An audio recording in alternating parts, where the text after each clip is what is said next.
اللهم صل على سيدنا محمد يا رب صل وسلم دائما ابدا على حبيبي. اللہ تعالیٰ نے ارشاد فرمایا کہ جس دن اللہ اپنی پنڈلی کو ظاہر کریں گے، جو اللہ ہی جانتا ہے ان چیزوں میں متشابہات میں ہے، اس کی کیفیات ہمیں معلوم نہیں ہے، ان میں بحث کرنا بھی ناجائز ہے. اللہ اپنی تجلی ظاہر کریں گے تو اس میں اتنی اٹریکشن ہوگی، اس میں لوگ ایسے مبہوت ہو جائیں گے کہ سجدے میں گر جائیں گے. اس وقت سجدہ کرنے میں مزہ آئے گا، لذت محسوس ہوگی. فرمایا لیکن کچھ لوگ ایسے ہوں گے جن کی کمر تختے کی کر دی جائے گی اور وہ سجدہ کرنا بھی چاہیں گے تو نہیں کر سکیں گے. یہ کون لوگ ہوں گے؟ فرمایا یہ وہ لوگ ہوں گے جن کو دنیا میں سجدے کے لیے، نماز کے لیے بلایا جاتا تھا، وہم سالمون، اس وقت ان کی کمر صحیح تھی، تختے کی نہیں تھی. یہ کمر جھکا سکتے تھے، سجدہ کر سکتے تھے، نماز پڑھ سکتے تھے. اس سے اندازہ ہوتا ہے کہ اللہ کی نظر میں دنیا میں جب ہمیں سجدے کے لیے بلایا جاتا ہے تو ہم اس کو ہلکا لیتے ہیں، لیکن اللہ کی نظر میں اس کی بہت بڑی قیمت ہے، بہت ویلیو ہے اللہ کی نظر میں اس کی. اس لیے خوب اچھی طرح سمجھ لیں کہ نماز کو ہلکا نہیں سمجھنا چاہیے. آج ہمیں بے نمازیوں کے بارے میں افسوس نہیں ہوتا، وہ تو پڑھتے ہی نہیں ہیں. نمازیوں کے بارے میں افسوس ہوتا ہے کہ جو نمازی بھی ہیں نا، تو وہ بھی اپنی نماز کی ایسے حفاظت نہیں کرتے جیسے اللہ نے حکم دیا ہے. انہوں نے بھی ایک سائیڈ میں ایک چیز رکھا ہوا ہے کہ جب سارے کاموں سے فارغ ہو گئے تو چلو کیا پڑھ لیتے ہیں، نماز پڑھ لیتے ہیں. یہ جو قرآن میں اللہ نے فرمایا یوم وہم کیا ہے، یوم یکشف عن ساق ویدعون الی السجود فلا یستطیعون خاشعۃ ابصارهم ترہقهم، نہیں یہ آیت میں یوم یکشف عن ساق ویدعون الی السجود فلا یستطیعون، آگے کیا ہے، خاشعۃ ابصارهم ترہقهم ذلہ وقد كانوا يدعون الى السجود وهم سالمون. فرمایا دنیا میں انہیں سجدے کے لیے بلایا جاتا تھا، تو یہ کب بلایا جاتا ہے؟ اذان.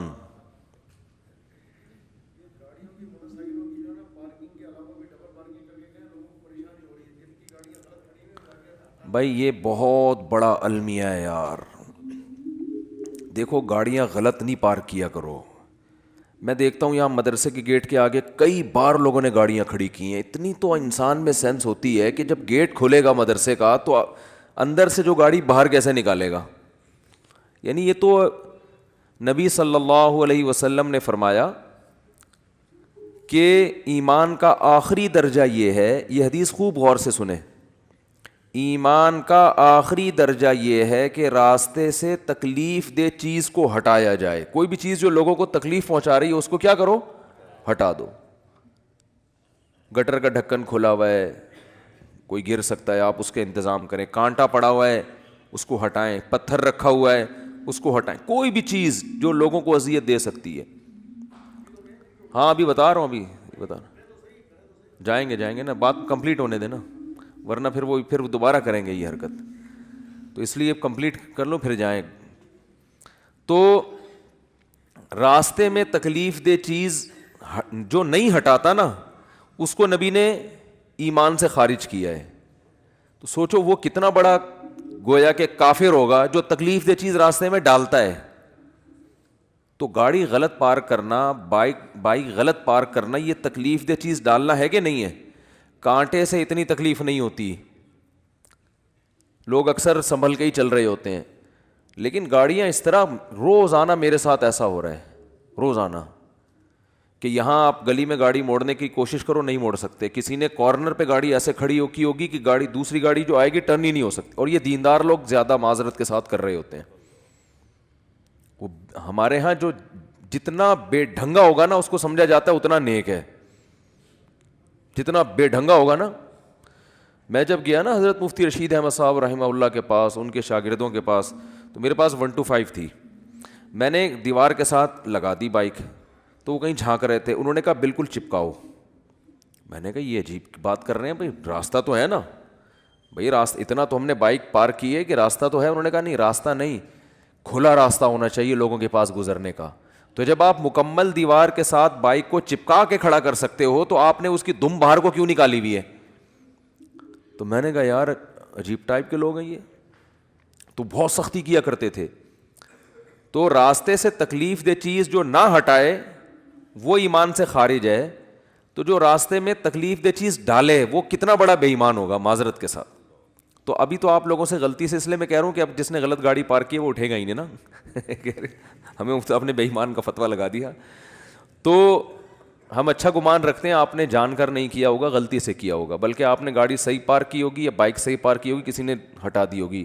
تو جن جن نے غلط پارک کی ہے جا کے ذرا گلی کھولیں, جا کے اٹھ جائیں. ہم لوگ دیکھ بھی نہیں رہے, آنکھیں بند کر لو بھائی, ہم نہیں دیکھ رہے. شاباش شاباش. اور آئندہ اس سے توبہ کریں. تو پیچھے سے تو دیکھ سکتے ہیں نا. اچھا, تو بائکیں جو ہے نا بالکل چپکا کے کھڑی کیا کریں دیوار سے, اور گاڑی بھی. اور گاڑی تو سامنے روڈ پہ کھڑی کرتے ہیں, ابھی کیمرے لگے ہوئے ہیں الحمدللہ چاروں طرف, ہم نے ٹھیک ٹھاک سیکیورٹی کا انتظام کیا ہوا ہے جو اسباب کی دنیا میں. تو چور بھی انشاءاللہ بھاگے گا نہیں, کہیں بھی پکڑا جائے گا. اور یہاں بھی کیمرے لگے ہوئے, وہ دیکھو وہ بھی لگا ہوا ہے, یہ بھی لگا ہوا ہے, دیکھ رہے ہیں. تو کسی کی جیب میں ہاتھ ڈالنے سے پہلے, کیونکہ جیب کترے بھی ہیں یہاں پہ, ان کو پتہ ہی نہیں ہوتا کہ کیمرہ لگا ہوا ہے. تو ہر طرح کیمرے لگے ہوئے ہیں جو ایک ظاہری اسباب ہو سکتے ہیں. اور سیکیورٹی گارڈ بھی بیٹھے ہوئے ہیں. کچھ سیکیورٹی گارڈ تو آپ کو وردی میں جو نظر آ رہے ہیں نا, اسلحہ کھلا لے کے گھوم رہے ہیں, کچھ یہیں بھی بیٹھے ہوئے ہوتے ہیں, سمجھ رہے ہو. تو آپ میں سے کسی کو نہیں پتہ ہے کہ ادھر کس کی پینٹ میں کیا رکھا ہوا ہے اور کس کی شلوار میں کیا رکھا ہوا ہے. تو خیر بات کیا چل رہی تھی؟ بات چل رہی تھی نماز. ہو سکتا ہے میرے بھی آواز بھی اسلحہ لگایا وہ میں نے, تو ہم بھی اتنے نیک نہیں ہیں جتنا آپ سمجھتے ہو ہم کو, سمجھ رہے ہو نا. نیک سے مراد جو بالکل ہی بیوقوف لوگ سمجھتے ہیں نا. تو باقی یہ کہ اسباب کی دنیا میں انسان احتیاط کرتا ہے. باقی وہ بہاری لوگ کہتے ہیں کہ جب انسان کی موت آتی ہے تو اونٹ پہ بیٹھے ہوئے آدمی کو بھی کتا کاٹ لیتا ہے. تو وہ اللہ نے جب تک زندگی دینی ہے دے گا, جب اٹھانا ہوگا تو ویسے ہی اٹھا لے گا اللہ تعالیٰ. پھر تو سب کچھ ہو سکتا ہے نا. تو ایک ظاہری لحاظ سے جو کچھ ہو سکتا ہے وہ کرتا ہے انسان, باقی اللہ چاہے گا تو وہ سب کچھ ہو سکتا ہے. ایک چھوٹا سا مچھر انسان کو مار سکتا ہے, تو ایک چھوٹی سی گولی مار سکتی ہے انسان کو, کچھ بھی ہو سکتا ہے. خیر, تو بات یہ چل رہی تھی کہ اللہ نے فرمایا جب ان کو دنیا میں سجدے کے لیے بلایا جاتا تھا تو یہ نہیں آتے تھے. تو جو اللہ جب بلاتے ہیں اس بلانے کو کیا کہا جاتا ہے؟ اذان. اذان بڑی زبردست چیز ہے. مجھے تو حقیقت بتاؤں, جو میرے جیسا نالائق جو نماز کی ٹوٹی پھوٹی اہمیت اللہ نے ہمارے دل میں پیدا کی نا, وہ اذان کی وجہ سے, کہ اللہ کو نماز سے اتنی محبت ہے, اتنی محبت ہے, اتنی محبت ہے کہ ہر دفعہ پوری تقریر مؤذن سے کہلوائی جاتی ہے. دیکھو جب بھی کسی چیز کی طرف آپ لوگوں کو بلاتے ہیں, اگر وہ کام بار بار ہو رہا ہے نا, ایک دفعہ ہوگا تو آپ اناؤنسمنٹ کرتے ہیں, بار بار ہو رہا ہے تو ایک دفعہ کی اناؤنسمنٹ کافی ہوتی ہے. ایک دفعہ کی, جیسے آپ کی جب جاب لگتی ہے تو آپ کا باس آپ کو ایک دفعہ بتا دیتا ہے کہ بھئی 8 بجے سے ٹائم شروع ہوگا اور شام 4 یا 5 یا 8 بجے تک آپ کی ایک دفعہ اناؤنسمنٹ کیا ہے؟ بولو نا, کافی ہے, بس بتا دیا بھائی, سگنیچر لے لیے کہ بھئی یہ ٹائمنگ ہے. آپ یہ 9 بجے عام طور پہ دفتروں میں 9 بجے کا ٹائم ہوتا ہے, اور گورنمنٹ کے جو دفتر ہیں 3:30 پونے 4 بجے کا ٹائم ہوتا ہے اس میں شام کو. چھٹی کا ٹائم 4 بجے, پونے 4 بجے حاضری ہوگی اور 4 بجے چھٹی. بعض دفعہ تو آنے کا ٹائم 4 بجے ہوتا ہے, جانے کا صبح 9 بجے ہوتا ہے واپس, یعنی الٹا بھی چل رہا ہوتا ہے. جو پریکٹیکلی ہو رہا ہے نا کہ اس ٹائم پر آئے کہ جب جانے کا ٹائم گزر چکا تھا. ٹھیک ہے نا, 4 بجے جانے کا ٹائم تھا, 5 بجے پہنچ رہے ہیں. تو گورنمنٹ میں اللہ کا شکر ہے بہت ساری ہمارے ہاں سہولتیں ہیں الحمدللہ. تو تو ابھی بات سے بات نکلتی ہے, چھوڑو اس کو یار, بات تو سجدے کی چل رہی تھی نا. تو اللہ تعالیٰ نے, ہاں میں یہ عرض کر رہا تھا کہ آپ کو ایک دفعہ بتا دیا جاتا ہے بھائی یہ ٹائم ہے, اس پہ آ جانا. اب یہ تو نہیں ہوتا کہ جب 8 بجیں گے یا 9 بجے کا ٹائم آفس میں دیا ہے تو باس آپ کو فون کر کے بتا رہا ہوں آ جاؤ ٹائم ہو گیا ہے. کبھی ہوتا ہے ایسے؟ نہیں ہوتا نا. کیوں نہیں ہوتا؟ ان کو پتہ ہے خود آئے گا. اس لیے کہ کیا ملتا ہے سال کے آخر میں؟ روکھڑا ملتا ہے. روکھڑا ملے گا تو سارے کام ہوں گے, عزت بھی ملے گی, ترقی ہوگی آپ کی.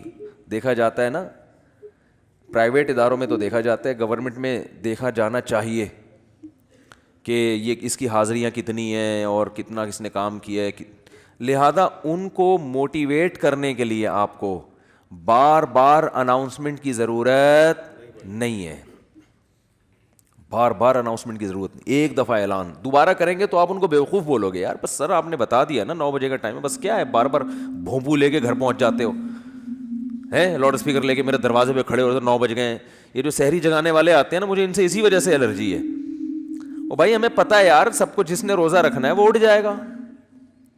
اب وہ پھر وہ جو گھومنا شروع کرتے ہیں محلے پڑوس میں, ایک گھر کا نمبر رات 2 بجے آ رہا ہے, دوسرے کا نمبر رات 4 بجے آ رہا ہے. سحری کا ٹائم 4 بجے شروع ہو رہا ہے تو 2 بجے ان کو کیوں اٹھا رہے ہو؟ یہ تو ایک بس عجیب سی ایک حساب کتاب ہے. تو خیر بار بار اناؤنسمنٹ نہیں کی جاتی, بار بار یاد دہانی نہیں کی جاتی. اور اللہ نے بھی باقی عبادتوں میں ایسے ہی کیا. رمضان کے مہینے کے بارے میں قرآن میں 2 آیتیں ہیں. ایک تو ہے فمن شہید منکم الشہر فلیصم. اللہ نے فرمایا ایمان والو تم پر روزے فرض کیے گئے جیسے کہ تم سے پہلی امتوں پہ فرض کیے گئے تھے. وہ فرض ہو گئے نا. دوسری آیت کیا, کب فرض ہوئے؟ شہر رمضان الذی انزل فیہ القرآن, رمضان کا مہینہ ہے. فمن شہید منکم الشہر فلیصم. جو پچھلی آیت میں اللہ نے فرمایا نا کہ روزے فرض ہوئے, تو اگلی میں بتا دیا کون سے مہینے میں؟ رمضان. جو رمضان کا مہینہ پائے اسے چاہیے کہ روزے رکھے. ایک دفعہ اناؤنسمنٹ ہوئی ہے بس, اس کے بعد دوبارہ قرآن میں اناؤنسمنٹ نہیں ہوئی. اور جب رمضان کا مہینہ آتا ہے تو پھر اسلام میں حکم بھی نہیں ہے کہ یاد دلاؤ. مؤذن کو حکم کہ تمام حضرات سے گزارش ہے کہ رمضان کا مہینہ آ گیا ہے اور اللہ کی طرف سے اعلان ہے کہ اس مہینے میں سب روزے رکھو. کوئی اللہ کی طرف سے ایسی اناؤنسمنٹ ہوتی ہے؟ بھائی مسجد کے امام اپنی ذمہ داری پہ کسی کو یاد دلا دیں روزہ رکھو, ترغیب دیں, وہ ان کا کام ہے. اللہ نے کوئی لگے بندے الفاظ نازل نہیں کیے. لہذا مسجد کا امام یاد نہ بھی دلائے تو بھی کوئی گناہ گار نہیں ہے. اللہ کہتے ہیں میں نے قرآن میں جب بیان کر دیا نا بس صحیح ہے, سن لیا ان لوگوں نے, کافی ہے. حج کے بارے میں ایک آیت ہے قرآن میں جس میں فرضیت کا ذکر ہے. وَلِلَّهِ عَلَى النَّاسِ حِجُّ الْبَيْتِ مَنِ اسْتَطَاعَ إِلَيْهِ سَبِيلًا. لوگوں, اللہ کے لیے لوگوں پر لازم ہے کہ وہ بیت اللہ کا حج کریں جو وہاں جانے کی استطاعت رکھتے ہوں. وَمَنْ كَفَرَ, جو استطاعت کے باوجود نہیں جائے گا, فَإِنَّ اللَّهَ غَنِيٌّ عَنِ الْعَالَمِينَ, اللہ کو اس کی پرواہ نہیں ہے. ایک آیت جس سے فرضیت ہے, دوسری آیت نہیں ہے. یہ تو ہے کہ ابراہیم علیہ السلام نے یوں کہا تھا, حج کے لوگوں کو کہا تھا کہ حج کرو. اللہ کا جو اپنا آرڈر ہے نا, جو اللہ کے اپنے کلام میں آرڈر ہے وہ ایک ہی ہے جہاں تک مجھے یاد پڑتا ہے. لیکن نماز, ایک تو قرآن میں جگہ جگہ بھر دی اللہ نے نماز کو, جہاں ایمان والوں کی صفات نماز پڑھتے ہیں. قرآن شروع کہاں سے ہو رہا ہے؟ الذین یقیمون الصلاۃ ومما رزقناہم ینفقون. ایمان والوں کا عقیدہ صحیح ہوتا ہے اور عمل میں کیا؟ نماز قائم کرتے ہیں. جہاں عمل کی بات آئے گی نا نماز, جہاں جنتیوں کی صفات آئیں گی نماز اور زکوٰۃ. زکوٰۃ بھی ہے ساتھ ساتھ, وہ کیوں ہے پھر کسی اور موقع پر بیان کروں گا انشاءاللہ. سب سے پہلے نماز پھر زکوٰۃ, سب سے پہلے نماز پھر اللہ کی راہ میں خرچ. یعنی زکوٰۃ یا اللہ کی راہ میں خرچ مختلف عنوانات سے, کہ نماز بھی پڑھتے ہیں اور خرچ بھی کرتے ہیں, دونوں کام چلتے رہتے ہیں ان کے. اس سے پتہ چلتا ہے کنجوس نمازی اللہ کو پسند نہیں ہے, یعنی نماز کے ساتھ سخاوت بھی ہے. تو لیکن نماز کو پہلے درجے پہ رکھا گیا ہے. وجہ کیا ہے اس کی؟ اتنا فوکس کیوں کیا جا رہا ہے, اتنا زیادہ اس کو ہائی لائٹ کیوں کیا جا رہا ہے؟ پھر چلو اللہ نے قرآن میں درجنوں جگہوں پر کہہ دیا نماز پڑھو, بار بار کہہ دیا نماز پڑھو نماز پڑھو, اتنا کہا ہے کہ اس سے زیادہ کوئی حکم قرآن میں ملتا ہی نہیں ہے. چلو اتنا زیادہ کہہ دیا, اب تو بار بار اناؤنسمنٹ کی ضرورت اور بھی نہیں ہے نا, اب تو بالکل ہی ضرورت نہیں ہے. دیکھو آپ کے باس نے آپ کو بلایا دفتر اور آپ سے کہا کہ 9 بجے آپ نے پہنچنا ہے, ایک دفعہ کہہ دیا.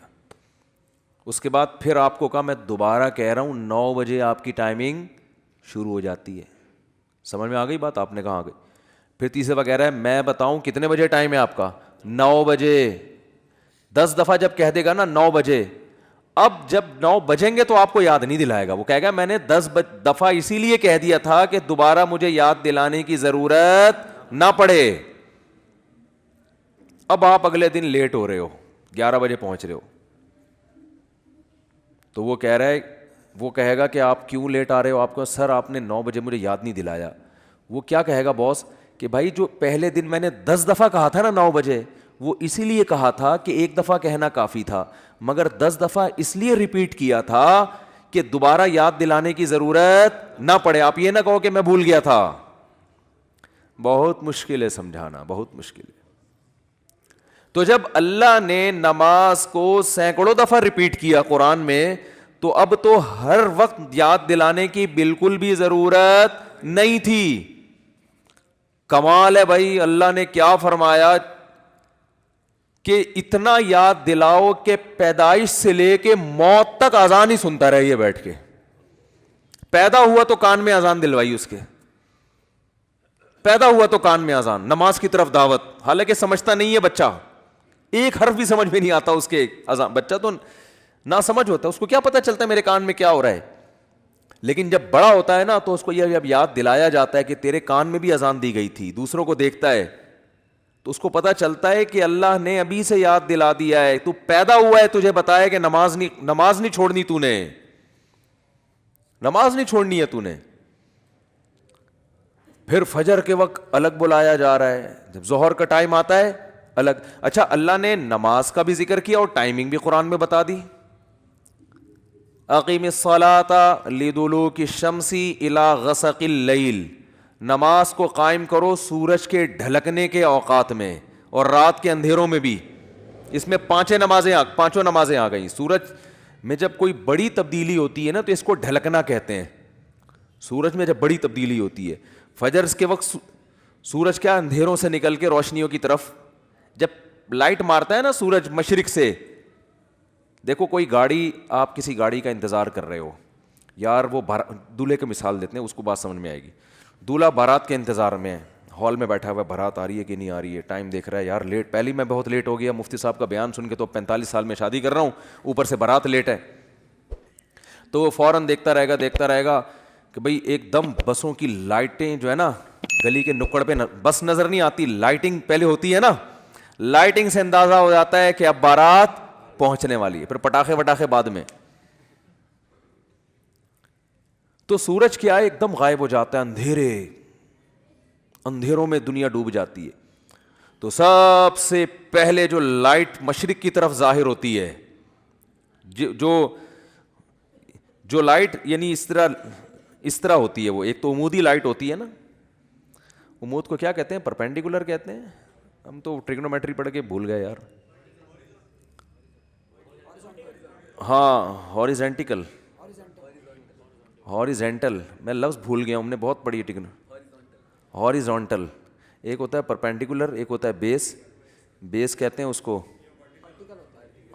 بال چھوڑ ٹریگنومیٹری پھر بعد میں پڑھیں گے. بھی ایک لائن, ایک روشنی یوں آتی ہے, پھر ایک روشنی ایسے. جو یہ روشنی ہے نا اس کو صبح کاذب کہتے ہیں. صبح کاذب, یہ جھوٹی صبح ہے, یہ اس کی علامت نہیں ہے کہ سورج آ رہا ہے ابھی. اس کے بعد جب ایک دم افق پہ مشرق یعنی مشرق کی طرف آسمان کے کنارے پہ جو ایسے لائٹ پھیلتی ہے نا, یہ وہ والی لائٹ ہے جو بارات آتے وقت ٹرک جو بس مارتی ہے نا لائٹ, اب یہ آ گئی ہے. اس سے پہلے تو کوئی سگریٹ پی رہا تھا یا کیا کر رہا تھا. تو اس کو کہتے ہیں صبح صادق, سچی صبح.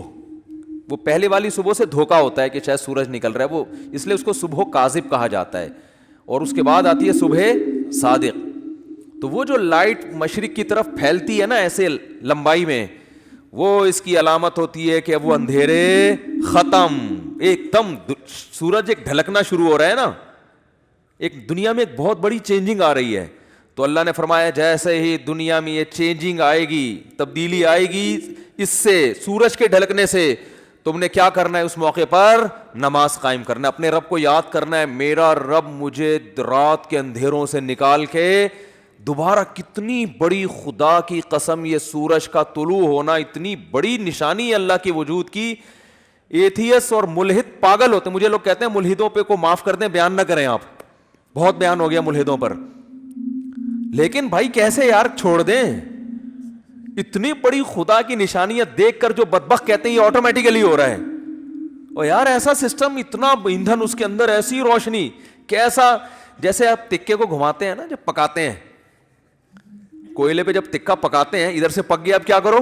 گھماؤ، یہ خود بخود گھومتا ہے؟ گھمانا پڑتا ہے، یا ایسا سسٹم لگانا پڑے گا کہ گھومے. وہ سسٹم کوئی لگا کے دیتا ہے. تکے میں خود بخود اتنی عقل نہیں ہوتی کہ کروڑوں سال میں ترقی کرتے کرتے ایسا بن گیا کہ آٹومیٹک گھومنا خود بخود ہی شروع، یہاں سے پک گیا اب یہاں سے پکاؤ ہے بھائی، یہاں سے تو پک گیا اب کیا کرو؟ اب یہاں سے پکاؤ مجھے.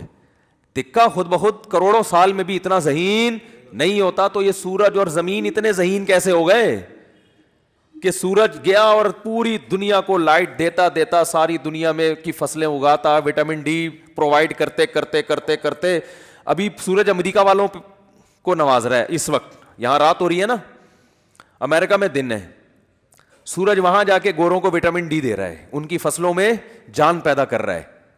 ہمارا نمبر ابھی، ہم تکے کی وہ والی سائڈ ہے جو انگارے کے دوسری طرف گئے ہوئے ہم لوگ.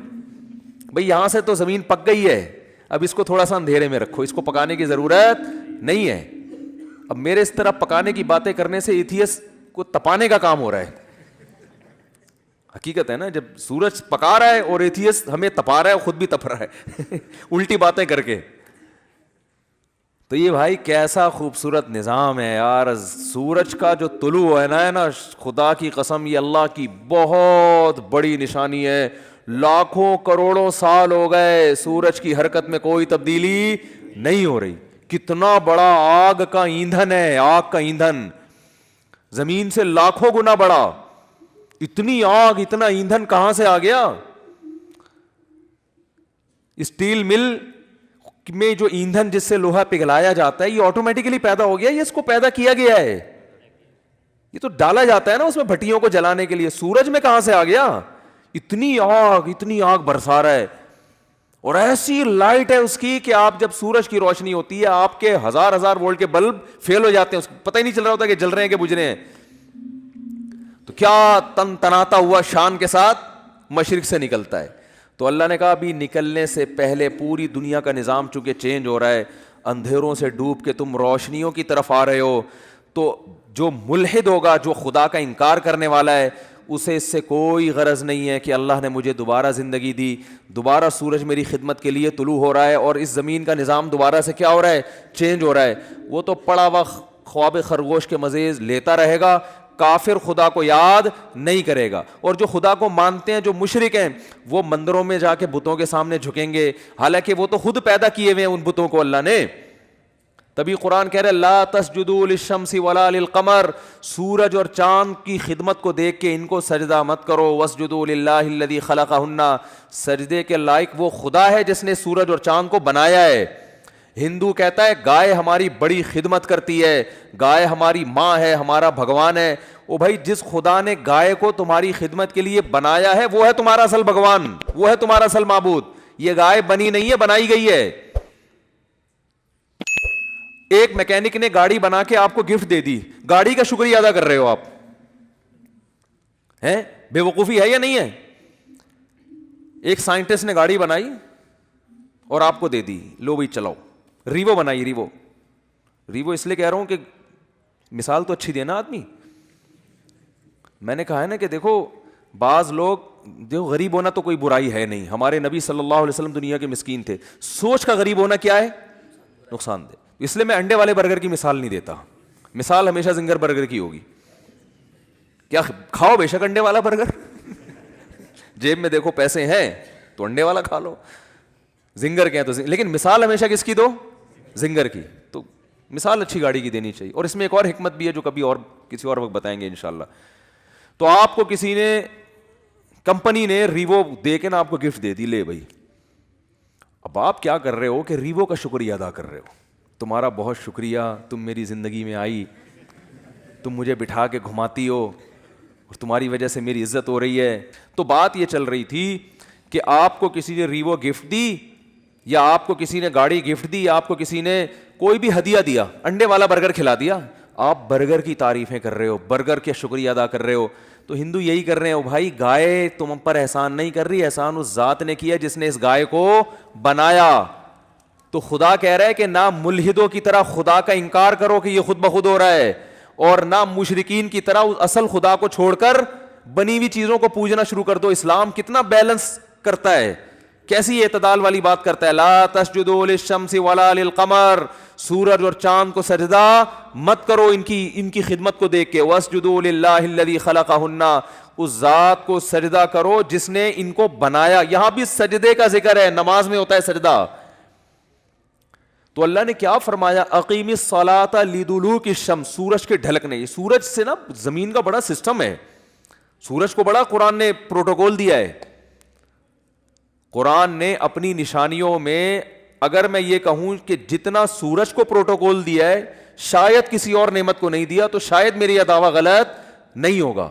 تبھی تو سورج سے نمازوں کے اوقات رکھے گئے ہیں. روزہ بھی سورج دیکھ کے ہوتا ہے, سورج غروب ہوگا تو روزہ افطار ہوگا, سورج طلوع ہونے سے پہلے روزہ بند ہوگا, نمازیں سورج کے اوقات پر. تو یہ کیا ہے؟ اس لیے کہ دلوک کہتے ہیں ڈھلکنا. تو اللہ نے ڈھلکنے کے اوقات اس لیے رکھے کہ اس وقت دنیا میں بڑی بڑی تبدیلیاں آ رہی ہوتی ہیں, بڑی بڑی تبدیلیاں. رات کے اندھیرے دور ہونا شروع ہو جاتے ہیں, بہت بڑی چینجنگ دنیا میں آتی ہے جس کا پوری دنیا پہ بھی اثر پڑتا ہے, آپ کی باڈی پہ بھی اثر پڑتا ہے, پوری دنیا کے نظام پہ اثر. وہ کیا ہے؟ سورج کی جو کرنیں ہیں, مشرق سے بھی سورج کے طلوع ہونے کا ٹائم ہوا ہے, آپ کو روشنی دیکھ کے اندازہ ہو جاتا ہے کہ اب صبح ہونے والی ہے اور اس زمین کے نظام میں تبدیلی آنے والی ہے. تو عقل مند لوگ کیا کرتے ہیں؟ اللہ نے فرمایا اس موقع پر تم نے کس کو یاد کرنا ہے؟ اللہ کو یاد کرنا ہے. کس طرح؟ جس طرح اللہ کہتا ہے میں بتاؤں گا اس طرح یاد کرنا ہے. کیونکہ اگر اللہ نہ بتاتا کس طرح یاد کرنا ہے, پھر ہم عبادت کے وہ طریقے نکال لیتے جو غیر مسلموں نے نکالے ہوئے ہیں, عجیب عجیب سے. جب انسان کو پتہ نہیں ہوتا نا کیسے عبادت کرنی ہے, تو لوگوں کی رائے پہ چھوڑ دیا جاتا. فرض کریں اسلام کہتا بھائی صبح سورج کے طلوع ہونے سے پہلے, صبح صادق کے بعد تم نے عبادت کرنی ہے. کیسے کرنی ہے؟ ہر آدمی اخپل طریقے سے کرے. تو لوگوں کے الگ الگ کانسیپٹ ہوتے. کچھ ایسے عبادت کرتے, وہ کہتے ہیں ہم اللہ کے لیے میلے کچھ ایلے رہیں گے. یہ بھی ایک نظریہ ہے لوگوں میں. برما میں گیا, بدھسٹ نظر آئے, 6 مہینے سے کہا جاتا ہے کہ نہائے نہیں ہیں. یہ ان کا خیال ہے کہ اس طرح بھگوان کیا ہوتا ہے؟ خوش ہوتا ہے, نہائے نہیں. کچھ ایسا کرتے کہ ننگ دھڑنگ رہنے کو عبادت سمجھتے. یہ بھی آپ کو بعض مذاہب میں ملے گا, وہ کہتے ہیں ہم تو برہنہ پیدا ہوئے تھے بھائی, یہ لباس تو نیچر کے خلاف ہے. وہ بھی کچھ دن پہلے میں نے فیس بک پہ ایک انٹرویو دیکھا, شکر ہے وہ آگے میز لگائی ہوئی تھی, انہوں نے انٹرویو کے دوران انہوں نے یہ عقل بندی کی, وہ ایک برہنہ بیٹھا ہوا ہے بالکل ہی لباس لیس. تو اس سے پوچھنے کہ اس تکلف کی ضرورت کیا تھی آپ کو؟ تو وہ کہہ رہے ہم تو انسان کیا ہے, پیدا کیسے ہوا ہے؟ برہنہ. تو نیچر یہی ہے کہ لباس وباس نہیں ہونا چاہیے. نیچے لوگوں نے طبیعت سے گالیاں دی ہوئی نا کہ اس کی کوئی ماں بہن نہیں ہے گھر میں. تو یہ بھی ایک عبادت کا ان کے خیال میں طریقہ ہے. بعض لوگوں میں عبادت کا طریقہ یہ ہے کہ ہم گوشت نہیں کھائیں گے, اس سے اللہ خوش ہوگا.